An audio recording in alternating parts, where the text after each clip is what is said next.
Y continuamos, queridos amigos. Muchas gracias por sus tweets. Gracias, es un placer. Pues te están felicitando mucho, querido Hugo. ¿Con qué valor hablas? No, pues es que una cosa es tener valor y otra cosa es tener sabiduría. Y Hugo tiene las dos. Gracias. Hugo Cuéllar es presidente de la Asociación Civil Orden de Guadalupe. Bueno, se le va juntando más gente y más gente y más gente a Hidalgo, que sale de Dolores Hidalgo. ¿Hacia dónde se dirige? Pues bueno, pensando, ¿te refieres en temas ideológicos? No, me refiero a esa marcha, ¿no? A ese inicio de la gesta de independencia. ¿Qué sucede para que luego nos puedas decir cómo es que, pues, entre 1810 y 1821 pasan 11 años e Iturbide logra concretar lo que Hidalgo comenzó? Pues mira, precisamente en esa misma línea que te comentaba de las escuelas de la insurgencia, ¿no? Las perspectivas de independencia, de pronto a la muerte de Hidalgo, que será 11 meses después de comenzar la insurgencia, será un tiempo muy breve de esa primera generación, seguirán los delegados, ¿no? Los que estarán con las juntas representativas, será el propio Rayón, será Morelos, quienes a su vez darán esta continuidad, pero ya con una propuesta propiamente, como te decía, de independencia. Se crea pues, todo lo que sería el Congreso de Apatzingán, etcétera, ¿no? Esto le va a dar ya la formalidad de una representatividad, o la búsqueda de, no nada más del rey, porque en realidad ya estaba descartado, pero sí del pueblo, de esa soberanía. Por ahí iría más o menos la lucha. Sin embargo, Morelos, como sacerdote, al mismo tiempo cumplía sus labores como militar. Fue algo muy interesante. Fue un gran estratega. Es un poco mito lo que llegan a decir de que Napoleón Bonaparte reconoció a Morelos como si fuera un gran general. Solamente queda la referencia como tal vez un tipo de cultura popular, por así decirlo. Sin embargo, ya pensando en lo que realmente hace Morelos, sí era casi invencible en el campo de batalla. Y aquí se conectará un detalle interesante que será, bajo las órdenes de Calleja, será el encargado Agustín de Iturbide de sofocar la independencia y, por supuesto, en Lomas de Santa María, o Santa Marina, no recuerdo bien el nombre, derrota a Morelos. Vámonos. Pero lo derrota de una manera muy interesante. Ahorita nos dices. Vale, perfecto. Vamos a conocer elementos de Agustín de Iturbide, emperador, lo que vino después de la independencia. Mire. Luego de proclamar la independencia de México el 27 de agosto de 1821, Agustín de Iturbide convocó a un Congreso Constituyente en febrero de 1822.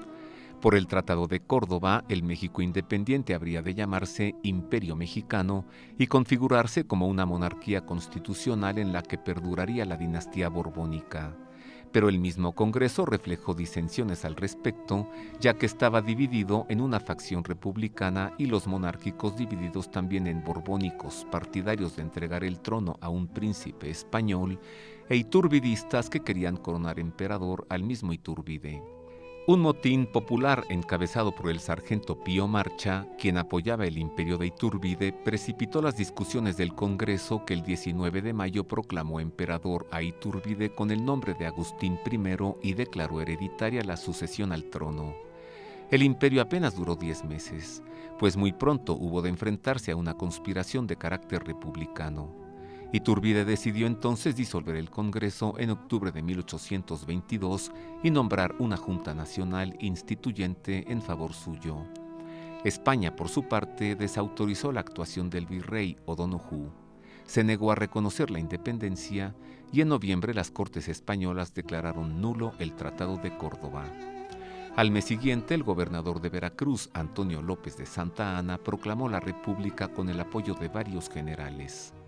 Para marzo de 1823, el emperador Iturbide se vio obligado a abdicar. Se exilió en Europa y un año después volvió a México, ignorando que el Congreso lo había declarado traidor. Detenido a su llegada, el forjador de la independencia de México fue fusilado por soldados compatriotas en el municipio de Padilla, Tamaulipas, el 19 de julio de 1824, a los 41 años de edad. Sus últimas palabras fueron: «Mexicanos, muero gustoso porque muero entre ustedes». En 1838, bajo la presidencia de Anastasio Bustamante, sus restos fueron inhumados con honores en la capilla de San Felipe de Jesús de la Catedral Primada Metropolitana de México. Nos decías entonces, ¿cómo es que Iturbide derrota a Morelos? Sí, justo se coloca dentro de lo que sería el campo de batalla. El bando de Morelos está colocado en herradura y es lo que aprovecha en la madrugada Iturbide atacando flancos para que al momento de retirarse, en 2 ocasiones, provoca que los propios insurgentes se masacren a sí mismos. Es una Vámonos. batalla muy interesante. Autogol. Otra batalla muy interesante que me gustaría ir como Ajá. paréntesis es la batalla de 30 contra 400. Ya una vez creado el ejército trigarante, ya con alianza incluso de propio Guerrero y demás, había la necesidad de los realistas de atacar a Iturbide. Y en ese espacio, justo en el camino de Querétaro a San Juan del Río, hay una población muy interesante, se llama Arroyo Hondo. Una ocasión que tengas oportunidad, te invito a conocerla. Vamos. Y justo ahí se desata esa batalla donde Iturbide acompañado de 30 elementos militares y logran vencer a 400 realistas. What? Fue una cosa ¿Qué impresionante. cosa? A ver, miren, sean las cosas como sean, hay que reconocer que esa ciudad que se llamó Valladolid, hoy se llama Morelia Ujú, y lleva el nombre de Morelos, efectivamente. ¿no? Y no habrá alguna que se llame Iturbidia. Otra injusticia. Claro. Hugo, tenemos un minuto apenas. Yo te voy a bombardear con varias preguntas rápidas que sé que el público se pregunta. ¿Es cierto que Miguel Hidalgo era masón? No, no, ¿Es no, cierto que Morelos lo era? tampoco, ¿Es cierto que Iturbide lo era? mucho menos, Bueno, ¿es cierto que luego vendrá Maximiliano de Habsburgo? ¿Lo era? tampoco. No. Todo esto entonces es una lucha, digamos, que sí tiene una inspiración religiosa, ya hablaste tú de religión, Ujú, unión, porque hay que unir a una nación, sí, ¿sí? Y hay que ser independientes de la corona española. exacto. ¿Cuál es tu gran conclusión, amigo? En buena medida se tiene que analizar este proceso de independencia y por supuesto lo que será el siglo XIX como una dicotomía de ideologías. Yo le llamo siempre heterodoxia contra ortodoxia, Iglesia católica contra masonería, libre pensamiento contra un pensamiento conservador, que poco a poco irá fraguando y se irá tejiendo. Y es muy interesante entender esa parte de la historia, ¿no? Creo que de alguna manera en la actualidad se está fraguando también una nueva forma de pensar las cosas. Justo en este momento pues tengo aquí una pequeña comunidad que le digo yo como trigarante a través de mi labor como difusor o divulgador de historia y creo que gracias a esto se está logrando concluir que la independencia de México se le puede dar una lectura mucho más importante, más íntegra y de alguna manera reconciliarnos con nuestra historia, no generar estas ideas de héroes y villanos. Claro. Ujú. Muchas gracias, querido Hugo. Al contrario, muchas gracias a ti, Nos has enseñado mucho. En apenas una hora, oye, que pareció como un minuto. por supuesto. No te vayas, quédate tantito porque, mire usted, termina el imperio el primero, de Iturbide, y luego viene un segundo imperio, de Maximiliano I de México, Maximiliano de Habsburgo. Vamos a acercarnos un poquito a conocer esta figura. ¿Qué le parece? Pues forma parte de México, y ya que estamos con esto, pues vamos a darle. Mire. Durante el Segundo Imperio Mexicano, del 10 de abril de 1864 al 15 de mayo de 1867 de Maximiliano I, y durante la regencia de la emperatriz Carlota Amalia de México, los emperadores, que se vieron a sí mismos como figuras de integración nacional, se alejaron de los intereses de Francia sobre México y tuvieron a la justicia y el bienestar de los mexicanos como su principal objetivo.